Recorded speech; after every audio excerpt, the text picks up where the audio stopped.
I'm an active guy. I am 55 years old now. Things are starting to wear out. My connective tissue is starting to wear out. I've had 2 shoulder surgeries and a couple of ACL replacements. And I had my first shoulder surgery 16 years ago. I torn up my bicep and my scapula and subscapula on my right shoulder. Got a great orthopedic surgeon local to me. He went in and put in 3 screws, retied the muscles to the top of the screws.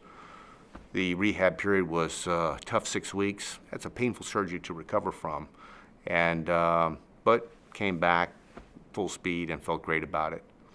Just this past year, I actually torn the biceps on my left side, and very painful. Tried to work around it once again, but clearly surgery was needed, and I was just about to go back to my regular guy who was great and top rated in Northern Virginia.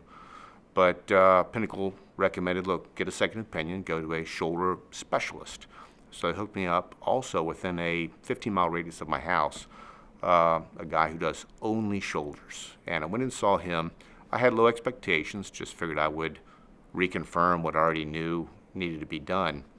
And he pulled out his shoulder model and went through the process with me and showed me that even though the shoulder is connected up high in your joint, the bicep is connected up high in your joint, but actually, you don't need to reconnect it up high and go through such an intense rehab program.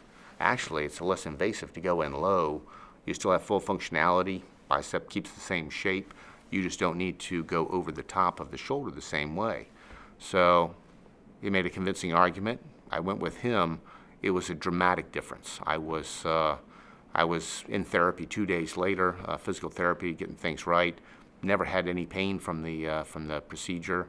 And it was a dramatically faster and better recovery. So felt bad about not giving the business to my old guy, but it was a much better decision and great results.